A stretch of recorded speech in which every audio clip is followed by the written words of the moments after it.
If you got conned, would you keep investing in the company that conned you? That's the question that's being asked on the latest episode of Pablo Torre Finds Out, revealing that Clippers owner Steve Ballmer continued to contribute to a charity linked to Aspiration's co-founder, despite feeling like he had been conned by the company. Does that make any kind of sense? Well, no, it doesn't. Things are looking even worse now for the Clippers after the latest report. I'm Trevor Lane. This is the Basketball Bulletin. Make sure you subscribe right here to the channel.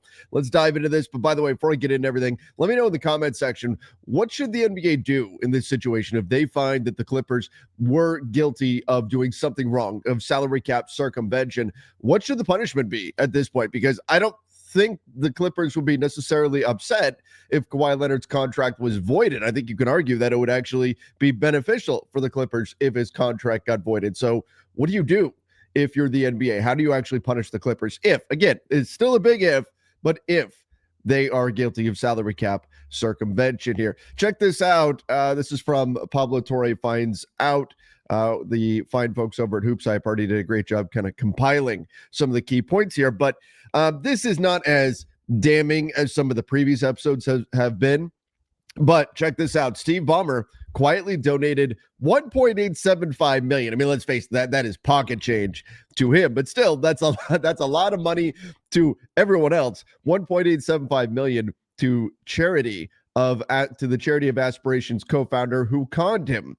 1.5 years, a year and a half after the Clippers ended the deal as the feds closed in.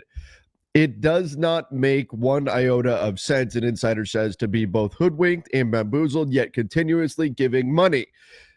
Exactly. And this is why when Ballmer went on ESPN and kept saying, oh, I don't know, I got conned, I don't know, right? We kept hearing that phrase, I don't know, from him. Like he didn't know about the Kawhi deal with Aspiration, just introduced them, then had no idea of what was going on, didn't know that he was getting conned, that he got conned by Aspiration, that they were the bad guys, they did all the things wrong in this situation. If that was the case and you knew you were getting conned, why would you continue to give? If you found out that you were getting conned, why would you give $1.875 million, even if it is pocket change? Why would anyone even give $5 to somebody that had just clearly done them wrong? A year and a half after the deal had ended, a year and a half after, you'd realize, oh my gosh, they're conning us.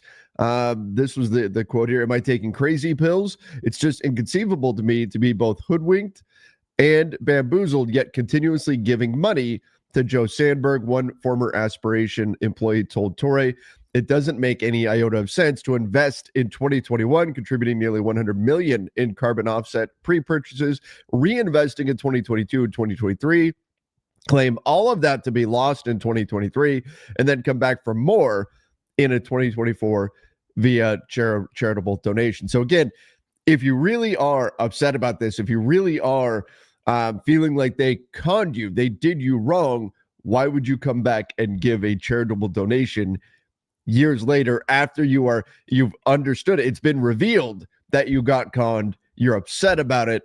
Why would you then turn around and go, hey, here's some more money? That is absolutely crazy. And it is something, again, is there an explanation for it? Maybe, but that's something that the Clippers, Steve Ballmer, are going to have to provide in this situation, at least to the NBA, if not to the public. By the way, it is funny that his new report came out on Clippers. It's Clippers Media Day today. It's Media Day for most of the NBA. This new report comes out on Clippers Media Day when the Clippers are going to have to actually talk to the media. So it'll be interesting to see what comes out of all this. Check this out too from Pablo Torre. This past week, I checked in with a former Clippers official, and they told me that they like Steve Ballmer personally, but this is the quote they gave me. The world in Clipperland revolves around Kawhi Leonard, and the moon is Dennis Robertson. There is no way the Clippers did not know about this deal. That was my thought as well when Steve Ballmer said, well, we introduced Kawhi and Aspiration, and then we have no idea. We have no idea how those talks went. We heard maybe they had come to terms on a marketing deal, on an endorsement deal, but well, I don't know. I have no idea what that deal is. I don't even know. Steve Ballmer even said, I don't even know what how much athletes make on endorsement deals. I don't know. You own an NBA team. You work with athletes every single day, and you have no clue, no ballpark idea how much a professional athlete makes on an endorsement deal or how much they should make on an endorsement deal. Probably not $28 million, at least for one that requires them to do absolutely nothing. So that to me did not have the ring of truth to it. And there is no way the Clippers did not know about this deal. Again, if the NBA finds that they did know about it, that's where the Clippers could get into quite a bit of trouble in this situation. All right, let's get into, because there is another piece to this that I'm going to get into in 30 seconds. Sleeper is the #1 fantasy sports app. It pays to know sports. Pick more or less on top players. Your first pick is on us, so start winning now. Play in Texas, Georgia, Minnesota, and 27 more states. Pick anytime across all sports, pregame or live. Over 10 million players are already on Sleeper. Make your picks count. Score up to 1,000 times your cash. Join today. Get up to $100 credit using code Bulletin. Call your shot on Sleeper. Download now. All right, so check this out. An anonymous NBA head coach told Pablo Torre, this should be embarrassing for the league. I know teams do little side deals, but what happened here is so obvious. Yeah, I mean, the fear, of course, for the NBA is that if this is proven, if the Clippers are found to have circumvented the salary cap in this way, to have funneled money through a third company in order to give Kawhi Leonard tens of millions of dollars, potentially $48 million in total. We're going to get to that in just a moment. But if that's the case, if you don't come down with Mjolnir on the Clippers, if you do not drop the hammer, what you have effectively done is provided the blueprint. You've provided the roadmap to show teams how to circumvent the salary cap. Do teams do little things here and there? Probably. Yeah, that, you know what? I wouldn't even be surprised at all if there is some minor salary cap circumvention. I mean, could a team owner say, here's star player X, here's my credit card, go take all the guys out to dinner? Could that be technically adding to or circumventing the salary cap by adding to that player's value, right, to the team, added to the value that the player is being provided? Maybe. Everybody talks about apartments for girlfriends and things like that, but we're talking about relatively, in NBA terms, minor things. We're talking about tiptoeing. We're talking about the analogy I like is going 5 miles an hour over the speed limit. You're doing 50 and a 45, something like that. Nothing that's going to necessarily get the attention of anybody. What the Clippers are accused of doing is going 150 and a 45. They're in a souped up sports car and they are flying down the road in a bright red Lambo that nobody is going to miss. That is part of the problem, that what the Clippers are doing, if, again, they are found to have circumvented the salary cap, they are doing it in a way that would throw it in the NBA's face and show to everyone exactly how to do this in the future if it's just a slap on the wrist from the NBA. So that's part of the concern here. It's not so much like, oh, go get the Clippers.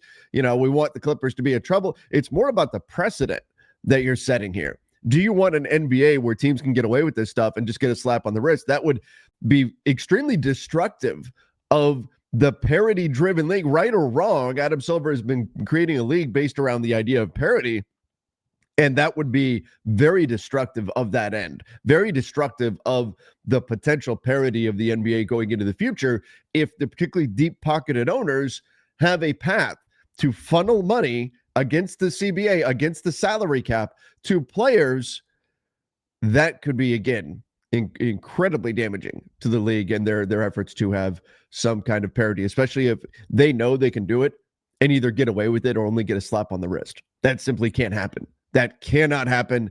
Otherwise, we're going to see some shady stuff. And to be honest, every time we see a player take a discount, it's going to be eyebrows raised. It's going to be, where's the rest of the money coming from? What third company? Who are they doing it? Who are they doing an endorsement deal with? And are they this time smart enough to not name the company, their LLC, KL2 Aspire? So again, this is so obvious. The Clippers, if they did this, they went way over the speed limit here. This is just a little bit about the $20 million in equity that Kawhi Leonard was reportedly granted in the deal that would have put this up to $48 million. It had a put option on it, a fixed price at which a buyer was able to sell their stock in the company. So if they bought a put option at $5, that stock drops to $1. They still have the right to sell it at the $5 price, and they have that put for a certain length of time. We'll finish up here. Once again, there's no way. Oh, Kawhi, there were texts showing Kawhi's agent, and there's video of this, obviously, but there's texts of Kawhi's agent pushing for the $28 million no-show payday. I'm talking about multiple texts per day saying, hey, where's this payment? I didn't get it yet. Where is it? The person he was texting with said, oh, I'll send an email. A few hours later, didn't get the email yet. Yeah. Again, there's no way they didn't know about this deal is the general sentiment from Pablo Torre finds out. But all of this, a nightmare for the league, a nightmare for the Clippers. And we'll see how this all gets handled today at Clippers Media Day. Media Day is taking place around the NBA, but man, this is not looking good. Not the more information, there's two sides. I think there's one thing we have to keep in mind. There's two sides to every story, right? Two sides to every story. So Pablo Torre's evidence that he's presented has obviously been very anti-Clippers, right? It's been very much on the side of something wrong is happening here, right? There be an explanation for these things. Sure, that's what I hoped we were getting out of Steve Ballmer's appearance on ESPN weeks ago. Instead, we got a lot of, I don't know, was the explanation. I don't know what happened. That was the explanation.